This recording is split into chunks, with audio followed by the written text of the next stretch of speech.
বাংলাদেশেও বর্তমানে অবৈধ গোষ্ঠী মসজিদকে অবৈধ বলে। মসজিদ অবৈধ না, ওরা নিজেরা অবৈধ। মসজিদ অবৈধ নয়, অবৈধরাই শুধু অবৈধ দেখে। তোমাকে মনে রাখতে হবে, মসজিদ অবৈধ হলেও নামাজ এবং মুসল্লি অবৈধ হয় না। মসজিদ অবৈধ হলেও মুসল্লি এবং সালাত নামাজ অবৈধ হয় না। কিন্তু নির্বাচন অবৈধ হইলে ওই দল ওই ক্ষমতা অবৈধ হয়।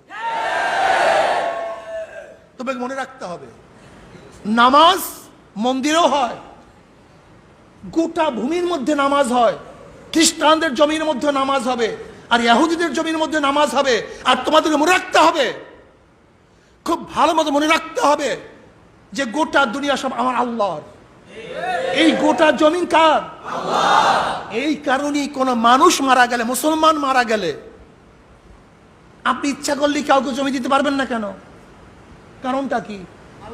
যেহেতু মানুষ মারা গেলে নিজের জমিন থাকে না, জমিন হয়ে যায় কার? আল্লাহ তোমাকে ব্যবহার করার সুযোগ দিয়েছে। এর জন্যই তোমার মন মতো বন্টন করতে পারবে না ওয়ারিসদের মধ্যে। আল্লাহর জমিন আল্লাহ যেইভাবে বন্টন করার নিয়ম করছে ওইভাবেই বন্টিত হবে। ইচ্ছা করলে তুমি তোমার ওয়ারিসদের মধ্যে তোমার জমিন বন্টন করতে পারবে না। কাজে আমি অবৈধদেরকে বলবো, ওই অবৈধ ব্যক্তিকে বলবো।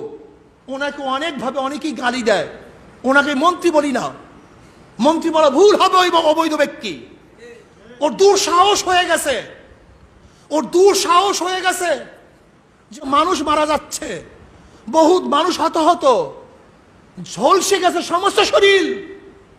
সেই মানবতা ওর মধ্যে উদয় হয় নাই, মানবিক দৃষ্টিতে তাকানোর সুযোগ পায় নাই। ওই ইসলামের দুশ্মনের বাচ্চা, ইসলামের দুশ্মনের সাথে আঘাত করা বাচ্চা, ইসলামের দুশ্মন, মুসলমানের দুশ্মন, মুমিনের দুশ্মন, আল্লাহর দুশ্মন, মসজিদের দুশ্মন। ওই দুশ্মন মনুষ্য পুরা মানুষদের দিকে তাকানোর সময় পায় নাই। ও তখনও ভাবছে ও অবৈধ মসজিদ। চিন্তা করতে পারেন ওর মানবতার অবস্থা কোথায় গিয়ে পুষছে?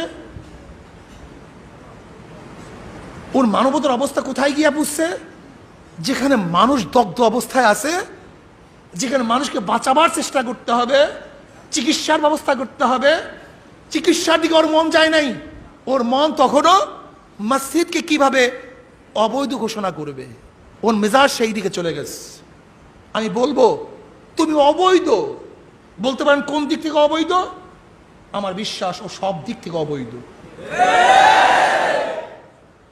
ওই নামধারী অবৈধ মন্ত্রীটা সব দিক থেকে অবৈধ।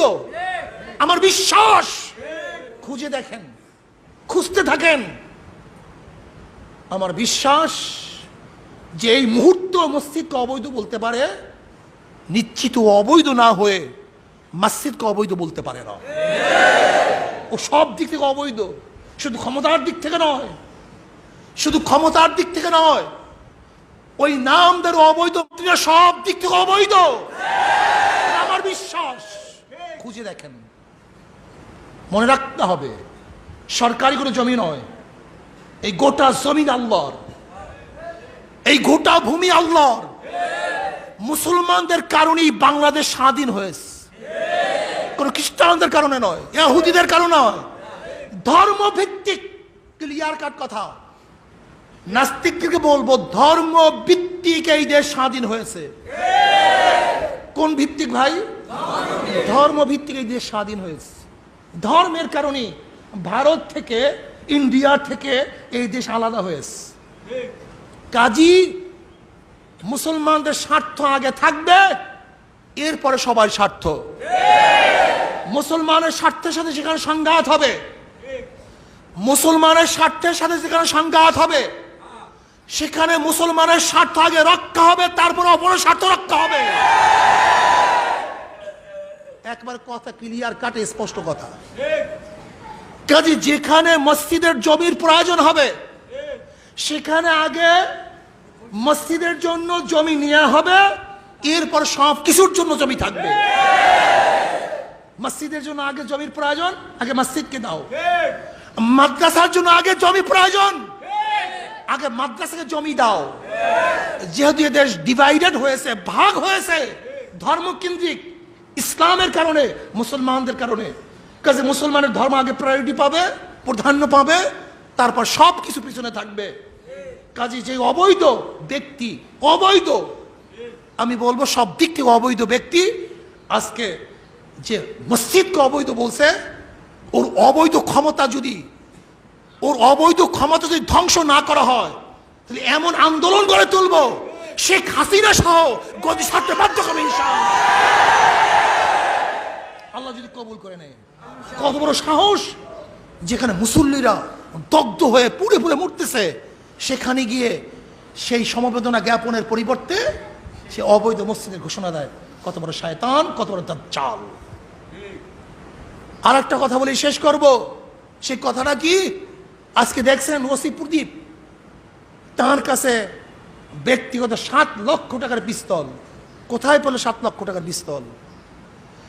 সে প্রিজন ভ্যানের মধ্যে বিদেশি দূতাবাসের সাথে কথা বলছে।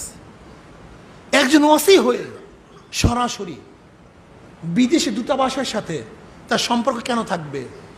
কারণটা কি? আজকে রাষ্ট্র কোথায়? রাষ্ট্র ধ্বংসের দ্বার প্রান্তে চলে গেছে। আজকে ভারতমুখী, ভারতপন্থী লোকেরা বাংলাদেশ পরিচালনা করতেছে। ভারতপন্থীর ইসকনের মাধ্যমে সব জায়গায় নিয়োগ দিচ্ছে। কোন কোন জায়গায় কাকে নিয়োগ দিবে এটা ইসকন নির্ধারণ করে, ভারতপন্থী নির্ধারণ করে। এটা দিল্লির থেকে ঘোষণা হয়। আমি বাংলাদেশের প্রত্যেকটা মানুষকে বলবো, নাগরিককে বলবো, এখনো যদি সচেতন না হও, সিকিমের মতো একদিন এই দেশ হয়ে যাবে। তখন যেরকম ফিলিস্তিনিরা নিজেদের দেশে জন্মগ্রহণ করেও আজকে নিজেদের দেশে তারা পরাধীন, যদি তোমরা সচেতন না হও, ওই ফিলিস্তিনের মতো যেরকম নিজেদের দেশে থেকেও আজকে ভিনদেশীদের সাথে লড়াই করতে হয়, বন্দী হতে হয়, মরতে হয়। সিকিমের লোকগুলি নিজেদের পরিচয় ভুলে গিয়ে এখন ভারত কান্ট্রির অংশ হিসেবে তাদেরকে পরিচয় দিতে হয়। আজকেও যদি তোমরা সচেতন না হও, আল্লাহ না জানে একদিন এরকম হবে, তোমরা নিজেরা স্বাধীন থাকবে না, তোমরা পরাধীন হয়ে যাবে, তোমরা ভারতের একটা অঙ্গরাজ্য হয়ে যাবে। কাজে আল্লাহ পাক আমাকে এবং আমাদের সবাইকে এর থেকে হেফাজত রাখার তৌফিক দান করেন। আমা আলাইনা ইল্লাল বালাগ। এখন 4 রাকাত সুন্নাত।